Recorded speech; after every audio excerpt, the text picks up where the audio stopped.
दिया हुआ है बच्चे कि मीना ने 9% वार्षिक ब्याज की दर से 9%, और जहां प्रतिशत आ जाए तो समझ लेना कि क्या दिया हुआ है, क्या हुआ रहता है, दर दिया हुआ, दर नहीं दिया रहता है रे।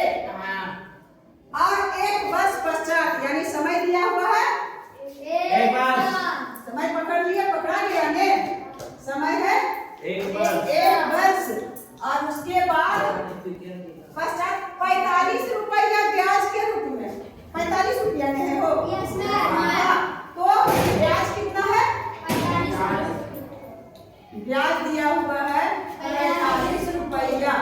तो अब पूछता है कि दिए, उसने कितना धन उधार लिया, अब कितना लिया जो पूछ रहा है, कितना लिया, जितना लेते हैं उसको क्या कहा जाता है, मूलधन, यानी मूलधन पूछ रहा है। तो मूलधन बराबर अभी हम लिखे थे मुंह से मूलधन, मूलधन बराबर होता है ब्याज गुना समय, ब्याज गुने समय और गुना दर बटा 100। बस ये संदर्भ नहीं पूछ रहा है, बस पूछ रहा है क्या चीज, मूलधन। तो मूलधन कितना धन उधार दिए, तो मूलधन बराबर ब्याज गुने नहीं हो, समय गलत सॉरी गलत दिया हो, उधार लिया था।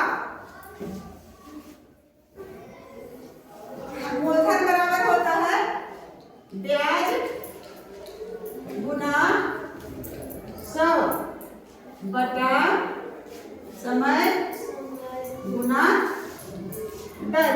देखो अगर सूत्र सब सिर्फ याद है तो अभी जैसे लिख रहे थे तो क्या लिख दिए थे, गलत लिख दिए थे, तो उसका आंसर आता सही।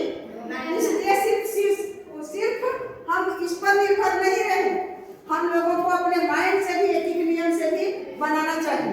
तो मूलधन बराबर, अब जो चीज है, ब्याज कितना है बच्चा, 45 रुपया, तो 45 लिख दिए, और गुना है 100 तो 100 है ही, और उसके बाद समय कितना है 1, और दर कितना है 9। तो काटो, ये तो 1 है, 1 से क्या कटेगा, और 9 बचे 45, और 5 गुना 100 बराबर कितना आ गया, 500। 500 क्या आ गया, मूलधन निकालने के लिए कह रहा है मूलधन, अब हो गया ब्याज, मूलधन बराबर आ गया ब्याज 500 रुपया, यही आंसर हो गया। तो हम लोगों को सटीक सूत्र और खूब तन्मयता से प्रश्न को पढ़िए, उसके बाद सही सूत्र के साथ हम उसे बैठा करके और सरल ढंग से उसे सॉल्व कर लेंगे। यानी भिन्न का गुना तो आता ही है, उसे काट कूट में चाहे एक तरह से कोई नहीं काट सकता, तू दूसरा तरह से काटेगी, इसमें तो खैर ऐसे ही कटेगा, लेकिन और जब लंबा चौड़ा रहता है तो कोई कैसे भी काटे, लेकिन आंसर आएगा एक ही तरह से, एक ही आएगा, अलग अलग ढंग से काटेंगे तो भी। तो आज हटते हैं, तो अब सोल्व हो गया। जय हिंद, जय।